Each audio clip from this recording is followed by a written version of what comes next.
أعوذ بالله السميع العليم من الشيطان الرجيم. بسم الله الرحمن الرحيم. واذكروا إذ أنتم قليل مستضعفون في الأرض تخافون أن يتخطفكم الناس فآواكم وأيدكم بنصره ورزقكم من الطيبات فآواكم وأيدكم بنصره ورزقكم من الطيبات لعلكم تشكرون. يا أيها الذين آمنوا لا تخونوا الله والرسول وتخونوا أماناتكم وأنتم تعلمون. واعلموا أنما أموالكم وأولادكم فتنة وأن الله عنده أجر عظيم.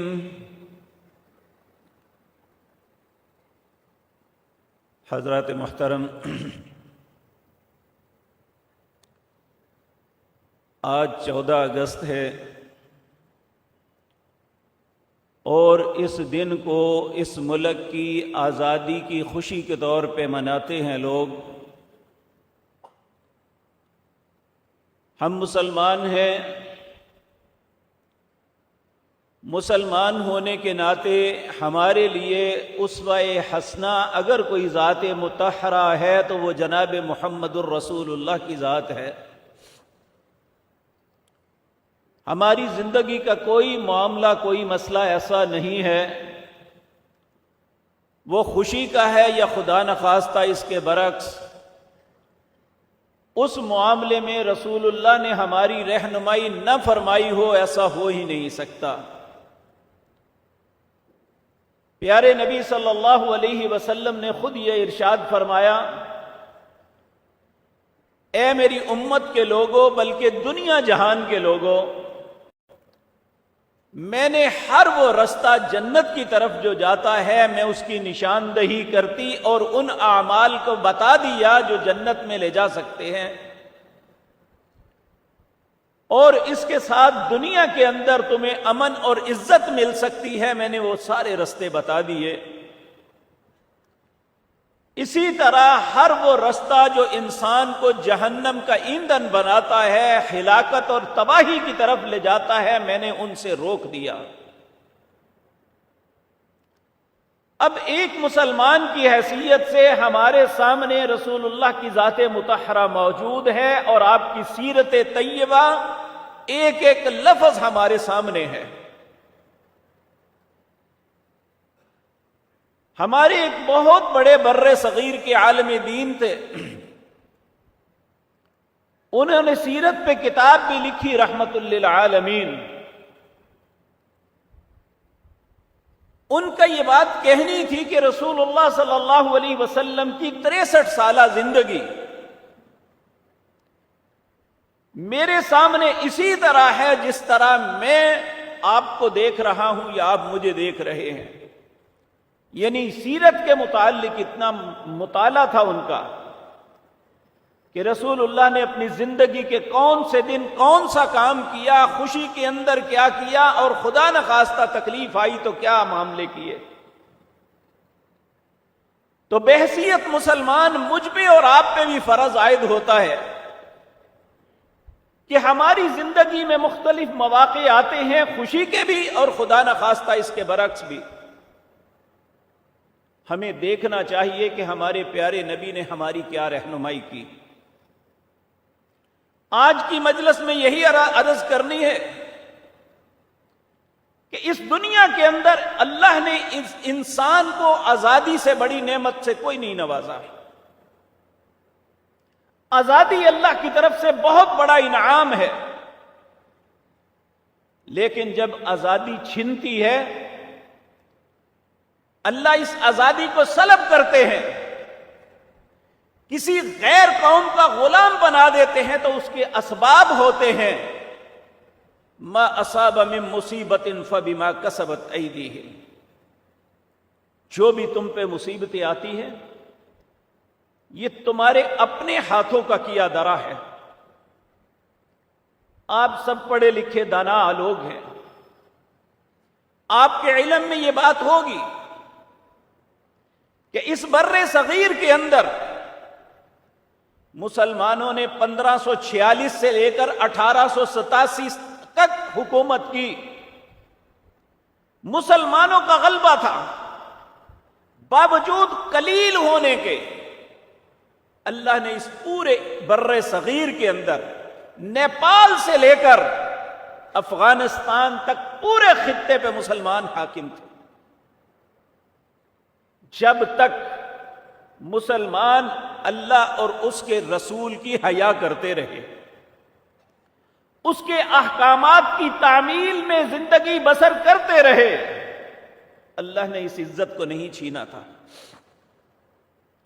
جب حکمران عیاش ہو گئے، لوگوں نے اللہ کے احکامات کو فراموش کر دیا، حرام و حلال کی تمیز ختم ہو گئی، تو باوجود اس بات کے کہ اتنی مضبوط حکومت اور اتنی لمبی وقت حکومت رہنے کے باوجود 1000 میل دور آنے والی قوم نے ہم پہ مسلط ہو گئی.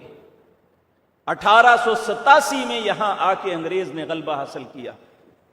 تاجروں کے روپ میں آئے اور جتنی اقوام یہاں بستی تھی سب کو اپنا غلام بنا لیا. لیکن اس غلامی کے اندر سب سے زیادہ تکلیف اور اذیت جن کو دی گئی وہ مسلمان تھے. عام انسانوں کی گنتی نہیں ہو سکتی. صرف آزادی کے متمنی وہ لوگ جو امام اور خطیب تھے، جو محدث یا شیوخ تھے، صرف ان 3 لاکھ علماء کو پھانسی کے پھندے پہ چڑھایا گیا. یہ چھوٹی سی بات نہیں تھی. ایسا وقت بھی تھا کہ لوگ اپنے دین کا نام لینے سے ڈرتے تھے. آپ زمانہ قریب میں وہ تو کئی لوگ ہیں، ہم لوگوں نے وہ وقت نہیں دیکھا. شاید کوئی بزرگ ہو جنہوں نے وہ وقت دیکھا ہوگا. دوسرا ظلم انہوں نے ہم پہ یہ کیا کہ ہم سے ہمارا معاش بھی چھین لیا اور معاش کے ٹھیکیدار ہندو کا بنا دیا.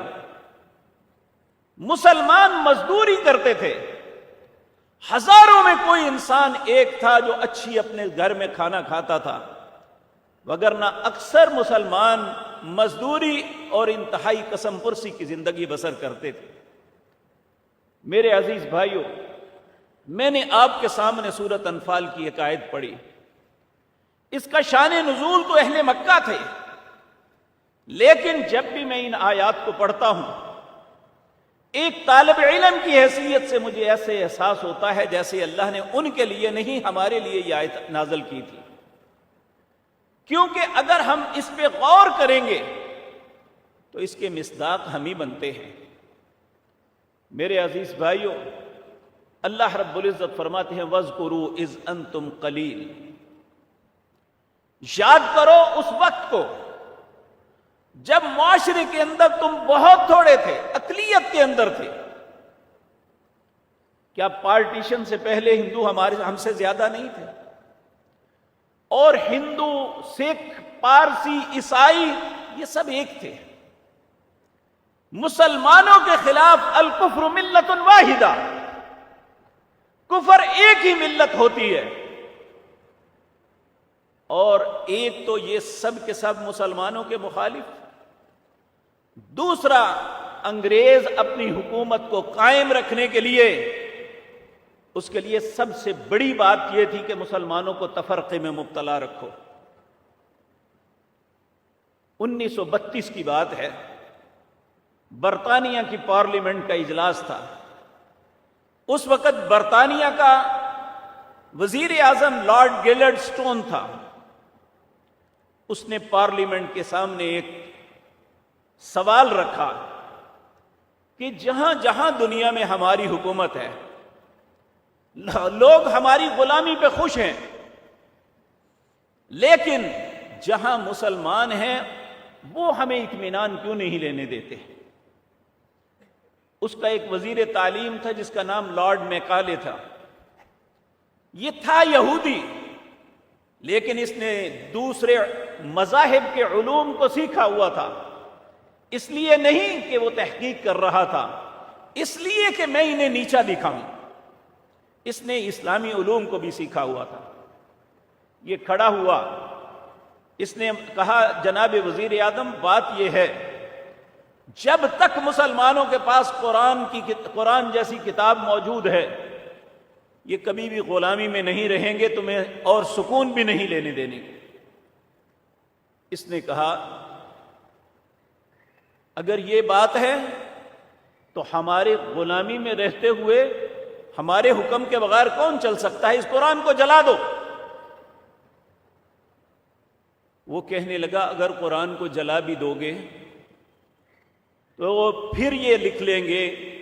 وہ کہنے لگا وہ کیسے؟ کہا ان کے بچوں کے سینے میں محفوظ ہے، یہ دوبارہ اسے لکھ لیں گے۔ جب تک قرآن ان کے پاس موجود ہے تم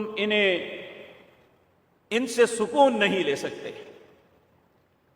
اس نے کہا کوئی ایسی ترکیب سوچو۔ تو لارڈ میکالے نے کہا آپ ہمیں کچھ وقت دیجئے۔ اس نے کہا ٹھیک ہے تمہارے پاس وقت ہے۔ انہوں نے 1 سال کے بعد ایک کمیٹی بنائی گئی، اس کا سربراہ لارڈ میکالے کو بنایا گیا کہ آپ سوچیں کہ مسلمانوں سے ان کی اساس کیسے چھینی جا سکتی ہے۔ تو میرے عزیز بھائیو 1 سال کے بعد انہوں نے جو اپنی سفارشات پیش کی تھی ان میں پہلی سفارش یہ تھی، مسلمان قرآن کو خوش الہانی سے پڑھتے ہیں۔ ان کے نبی نے کہا کہ قرآن کو غنا سے پڑھو، اللہ تمہاری آواز کی خوبصورتی پہ تمہیں اجر دے گا۔ اور پیارے نبی صلی اللہ علیہ وسلم نے فرمایا الماہر بالقرآن مع السفرۃ الکرام البررہ، جو قرآن کو مہارت سے، خوبصورتی سے، اچھی الفاظ سے، اچھی کلمات کے ساتھ، اچھی آواز کے ساتھ پڑھتا ہے، قیامت کے دن اللہ کے عزت والے فرشتوں کے ساتھ پرواز کرے گا۔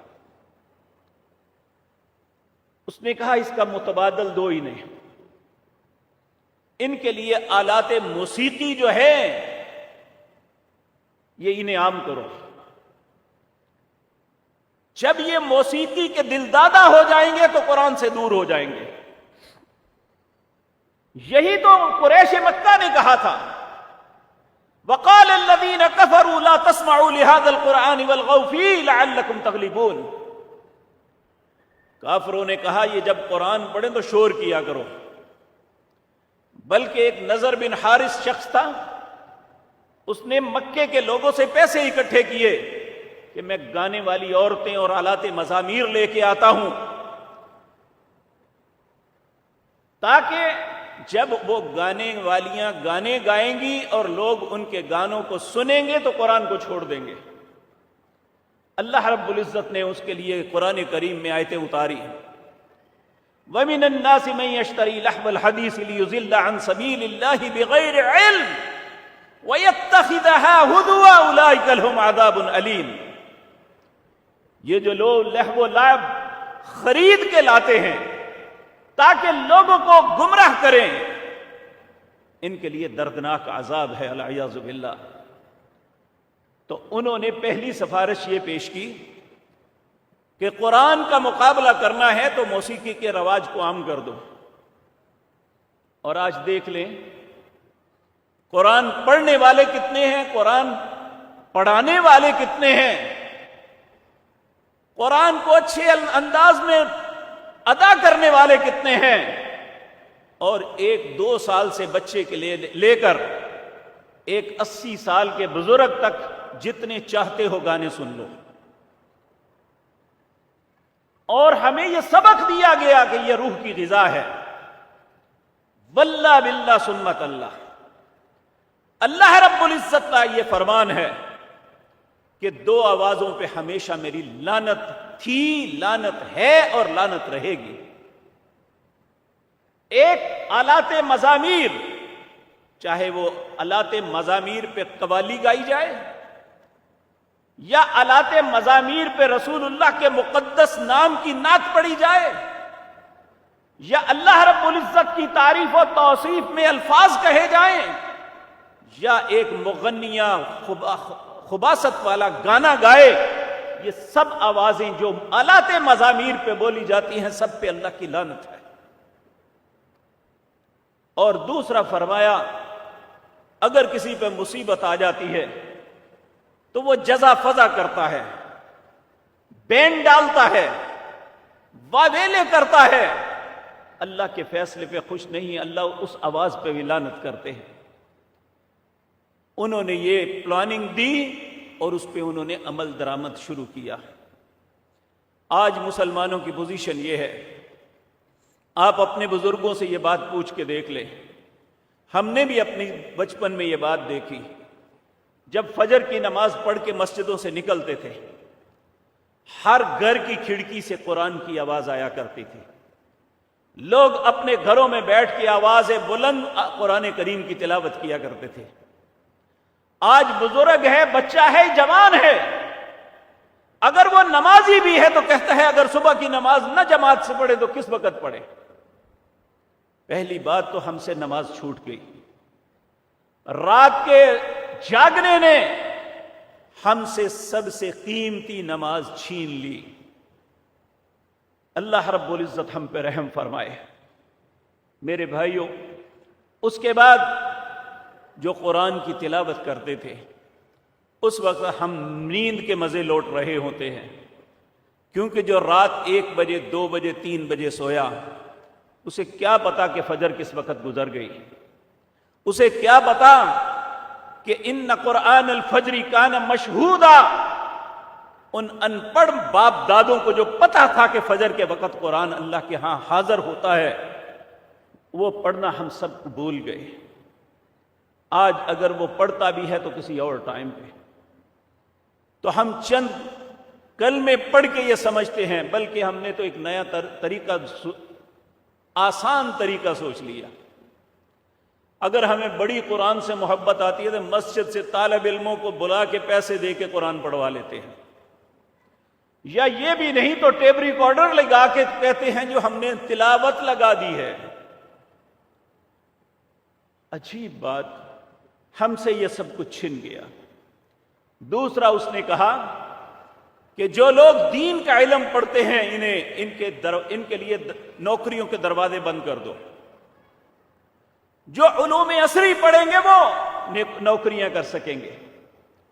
جب تک مغل بادشاہوں کے بیوروکریٹ علماء دین تھے، عربی فاضل اور منشی فاضل پڑھے ہوئے تھے، اللہ اور اس کے رسول کی احکامات کو جانتے تھے، جنہیں حرام و حلال کی تمیز تھی، مسلمانوں کا اقتدار قائم رہا۔ جب مسلمانوں سے یہ چیزیں چھن گئی، ان کا اقتدار بھی قائم نہ رہا۔ پھر انگریز نے آ کے جو کیا وہ کسی سے ڈکا چھپا نہیں ہے۔ اور اس کے بعد 1947 کے اندر اگر ہمیں آزادی ملی بھی تو اس ملک کو ایسے ٹکڑوں کے اندر کاٹا کہ پہلے ہمارا ایک بھائی ہم سے الگ کر دیا گیا، بنگال ہم سے الگ ہو گیا، ہم نے پھر بھی عبرت نہ پکڑی۔ اور آج ہماری کیفیت یہ ہے کہ ہم باجے بجانے تو نکل پڑے ہیں، شام تک ہم موٹر سائیکلوں کو بھگائیں گے سلنسر نکال کے، گاڑیوں میں ڈیک لگا کے سڑکوں پہ گھومیں گے، ہماری مائیں اور بہنیں باہر نکل کے ایک ایسا انداز خوشی کا اختیار کریں گی جو اللہ اور اس کے رسول کی نافرمانی ہے کھلی۔ میرے بھائیو، اللہ نے آزادی اس لیے دی تھی، آپ اس آیت پہ غور کریں، وَاذْكُرُوا اِذْ أَنْتُمْ قَلِيلٌ۔ اے امت محمد الرسول اللہ، خصوصاً اس خطے میں بسنے والے لوگوں، اللہ کی اس آیت پہ غور کرو۔ وَاذْكُرُوا اِذْ أَنْتُمْ قَلِيلٌ، اس وقت کو یاد کرو جب تم بہت تھوڑے تھے معاشرے کے اندر، مستضعفون فی الارض، زمین کے اندر انتہائی کمزور تھے، تخافون ان یتخطفکم الناس، ہر وقت ایک خوف مسلط تھا کہ کسی بھی وقت کوئی اچک کے نہ لے جائے۔ کبھی سکھ مار رہے تھے، کبھی ہندو مار رہے تھے، کبھی پارسیوں کے ساتھ کلاش تھا، اور کبھی عیسائیوں کے ساتھ معاملے چلتے تھے، کبھی انگریز ظلم کرتا تھا۔ یہ سب مسلمانوں کے ساتھ ہو نہیں رہا تھا۔ اللہ رب العزت نے اس غلامی کی تصویر قرآن کریم میں اس طرح کھینچی، وَإِذْ أَنْجَيْنَاكُمْ مِنْ آلِ فِرْعَوْنَ يَسُومُونَكُمْ سُوءَ الْعَذَابِ يُذَبِّحُونَ أَبْنَاءَكُمْ وَيَسْتَحْيُونَ نِسَاءَكُمْ وَفِي ذَلِكُمْ بَلَاءٌ مِّن رَّبِّكُمْ عَظِيمٌ۔ ہم نے فرعون اور آل فرعون سے بنی اسرائیل کو نجات دی، جبکہ جب وہ غلامی میں تھے تو اس وقت وہ سخت قسم کے آزمائش میں مبتلا تھے۔ یذبحون ابناءکم، ان کے بیٹوں کو ذبح کر دیا جاتا، ویستحیون نساءکم، ان کی عورتوں کو زندہ رکھا جاتا۔ کیوں؟ کہ بادشاہ کو ایک خواب آئی کہ میری سلطنت کا خاتمہ بنی اسرائیل کا ایک بچہ کرے گا۔ اس نے کہا میں بچہ پیدا ہی نہیں ہونے دوں گا۔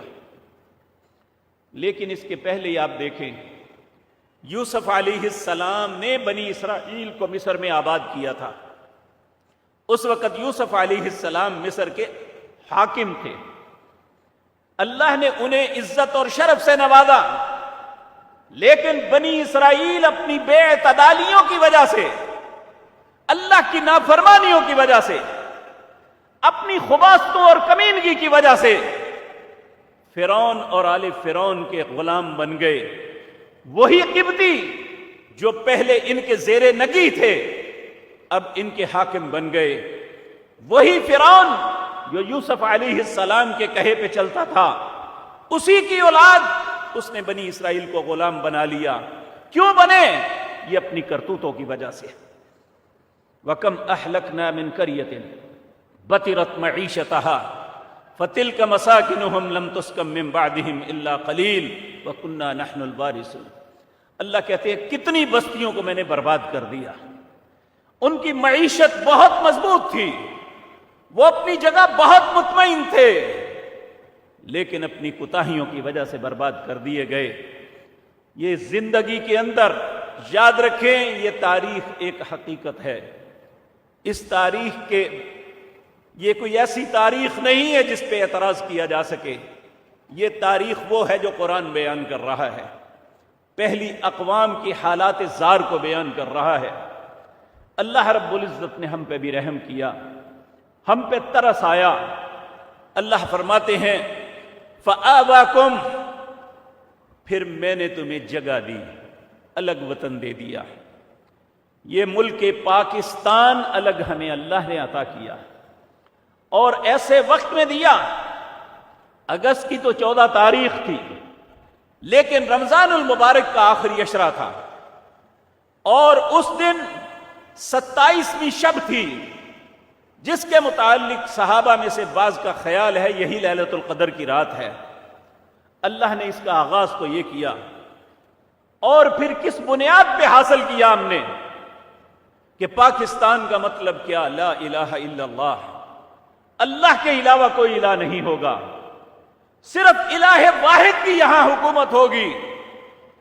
ہم نے 3000 مورتیوں کو چھوڑ کے اپنے فکر کو ٹھیک کر کے اس ملک کو حاصل کیا، لیکن بدقسمتی دیکھیے، ہم نے 3000 مورتیوں کو تو چھوڑ دیا، 3 لاکھ قبروں کے پجاری بن گئے۔ کہاں گیا ہمارا نظریہ؟ کہاں گیا ہمارا عقیدہ؟ کہاں گئی ہماری مسلمانی کہ ہم اللہ کو رب نہیں مانا؟ ہم نے بزرگان دین کو اللہ کا درجہ دے دیا، ہم انہی کے متعلق سارے تصورات بنا لیے، جبکہ اس کائنات کا مدبر، اس کائنات کا متصرف، کائنات کی ہر چیز کو چلانے والا، تدبیر کرنے والا اور مشکلات کو حل کرنے والا صرف اللہ ہے، لیکن ہم نے مشکل کشا انسانوں کو بنا دیا، ہم نے حاجت روا انسانوں کو بنا دیا، جبکہ اللہ نے کہا کہ میں اپنی بادشاہت میں ایک ذرے کا مالک بھی کسی کو نہیں بنایا۔ تو میرے عزیز بھائیوں، اللہ فرماتے ہیں فآواکم، میں نے تمہیں جگہ دی، وَأَيَّدَكُمْ بِنَصْرِهِ، اپنی خاص مدد کے ساتھ تمہاری رہنمائی کی، وَرَزَقَكُم مِّنَ الطَّيِّبَاتِ، تمہیں پاکیزہ روزیوں سے نوازا، کیوں؟ لَعَلَّكُمْ تَشْكُرُونَ، تاکہ تم شکر کرو۔ یہ پارٹیشن ہوئی، یہاں کے مقامی لوگ اپنی جگہ، مہاجرین اپنی جگہ، اللہ نے ہر کو ایک میدان دیا۔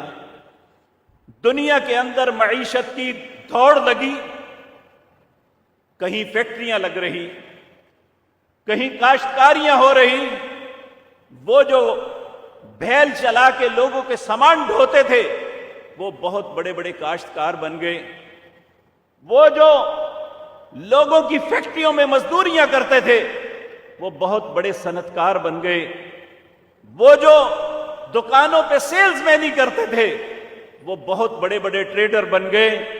وَرَزَقَكُم مِّنَ الطَّيِّبَاتِ، اللہ نے پاکیزہ روزیاں تمہیں عطا کر دی۔ اب چاہیے تو یہ تھا لَعَلَّكُمْ تَشْكُرُونَ، تم اللہ کا شکر ادا کرو۔ میں اللہ کا واسطہ دے کے اپنے آپ سے بھی پوچھتا ہوں، جیسے جیسے ہمارے پاس رزق آتا گیا، جیسے جیسے اللہ نے ہمیں عزتوں سے نوازا، جیسے جیسے ہماری دنیاوی پوزیشن بہتر ہوتی گئی، کیا ہم نے اللہ کا شکر ادا کیا یا ہر نعمت کا کفر کیا؟ وَاشْكُرُوا نِعْمَةَ اللَّهِ إِن كُنتُمْ إِيَّاهُ تَعْبُدُونَ، اللہ کا شکر ادا کرو اگر تم اللہ کی عبادت کرنے والے یا اللہ کے بندے ہو۔ کیا ہم نے اللہ کا شکر ادا کیا؟ بلکہ کیا کیا؟ اس سے اگلی آیت میں اللہ کہتے ہیں یا ایھا الذین آمنوا، اے لوگو جو ایمان لائے ہو، لا تخونوا اللہ، اللہ کے ساتھ خیانت نہ کرنا۔ ہم نے اللہ کے ساتھ خیانت کی، داتا اللہ تھا، ہم نے انسان کو بنا دیا، غوث مددگار اللہ تھا، ہم نے انسان کو بنا دیا، مشکل کشا اللہ تھا، ہم نے انسان کو مشکل کشا کہہ دیا، جبکہ ان کی اپنی زندگیوں میں دیکھیں، اس میں کوئی شک نہیں وہ نیک اور پارسا لوگ تھے۔ کل قیامت کے دن وہ ہمارے دشمن ہوں گے جنہوں نے ان کے متعلق غلط تصورات بنائے۔ کیا عثمان بن علی حجویری کیا ان کی اولاد تھی؟ اگر وہ دینے والے تھے تو خود اپنی اولاد کیوں نہیں لی؟ اگر سیدنا علی مشکل کشا تھے تو اپنے ہی ایک شخص نے انہیں فجر کی نماز کے وقت مسجد کے دروازے کے اوپر شہید کیا۔ اگر وہ میری اور آپ کی مشکلیں حل کر سکتے ہیں تو اپنی کیوں نہیں کی؟ ان کے دونوں بیٹے سیدنا حسین اور سیدنا حسن رضی اللہ تعالی عنہما، حضرت حسین کو ظلماً شہید کیا گیا۔ اگر وہ آج 1400 سال بعد ہماری مشکل حل کر سکتے ہیں تو اپنی بیٹے کی مشکل میں تشریف کیوں نہیں لائے؟ سوچنے والی بات ہے۔ لیکن جب انسان شرک کی گندگی میں گرتا ہے تو دماغ کے اوپر پردے پڑ جاتے ہیں، پھر اسے سمجھ نہیں آتی، وہ اوروں کی محبت میں اتنا غلب کرتا ہے کہ اللہ کی ذات کے ساتھ ہی خیانت کر بیٹھتا ہے۔ بدقسمتی کہ مسلمانوں نے اس ملک میں آ کے لا الہ الا اللہ کی بنیاد پہ یہ ملک حاصل کیا، لیکن لا الہ الا اللہ سے وفا نہیں کی، ایک اللہ کی عبادت پہ مطمئن نہیں ہوئے، ایک اللہ کو مشکل کشا نہیں تصور کیا۔ پھر دوسرا حکم اللہ نے یہ دیا، والرسول، رسول کے ساتھ بھی خیانت نہ کرنا۔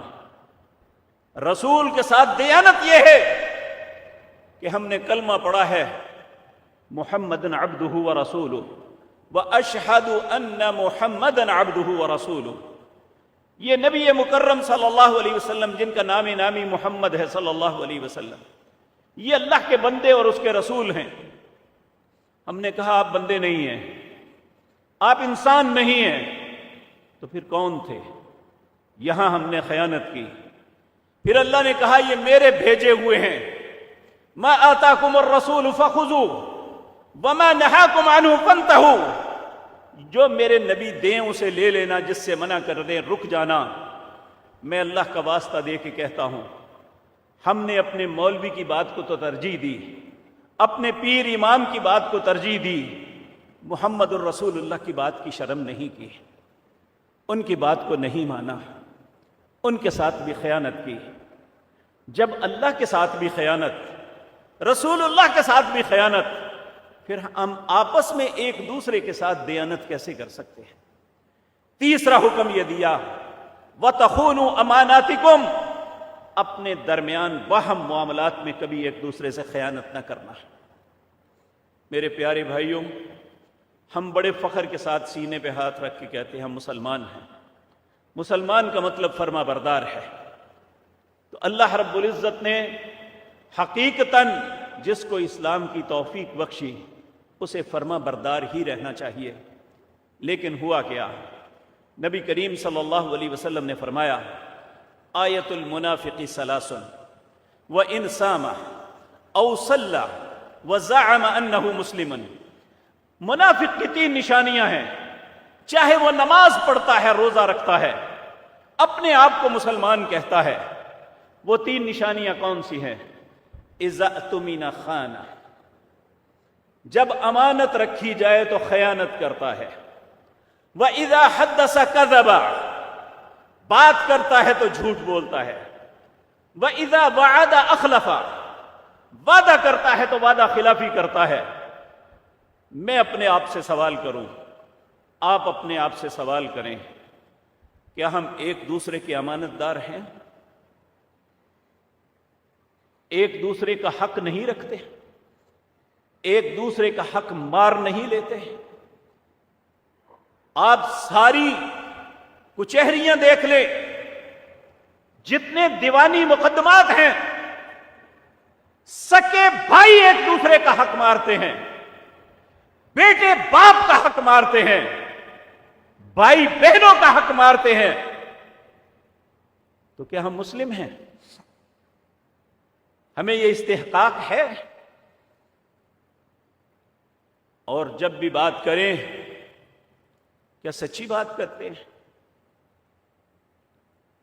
اس موبائل نے تو آ کے پوری قوم کو جھوٹا بنا دیا۔ انسان کھڑا کہیں پہ ہے، کہہ رہا ہے جی میں فلاں شہر میں ہوں، بات کچھ ہو رہی ہے، وہ کچھ کر رہا ہے، اور وعدہ خلافی کا معاملہ یہ ہے کہ ہم نے اس کو کبھی سیریس لیا ہی نہیں۔ یا ایھا الذین آمنوا اوفوا بالعقود، اللہ کہتے ہیں اے اہل ایمان اپنے وعدوں کو پورا کرو۔ ان العہد کان مسئولا، جو تم عہد وعدہ معاہدہ کرتے ہو قیامت کے دن تم سے سوال ہوگا۔ میرے بھائیو، اس بات میں بھی ہم فیل آتے ہیں، اور یہ سب کچھ کیوں کرتے ہیں؟ کہ مال آ جائے، یا میری اولاد کو اچھا مستقبل مل جائے۔ رشوت خور اس لیے رشوت لیتا ہے کہ اس کی اولاد اچھی ہو جائے، اور ملاوٹ کرنے والا اس لیے ملاوٹ کرتا ہے اس کا مال زیادہ ہو جائے۔ اللہ حاذ القیاس، مال اور دولت کے لیے اللہ کہتے ہیں وَاعْلَمُوا، جان لو، انما اموالکم واولادکم فتنہ، یہ جو مال اور اولاد ہے یہ تمہارے لیے بہت بڑی آزمائش ہے۔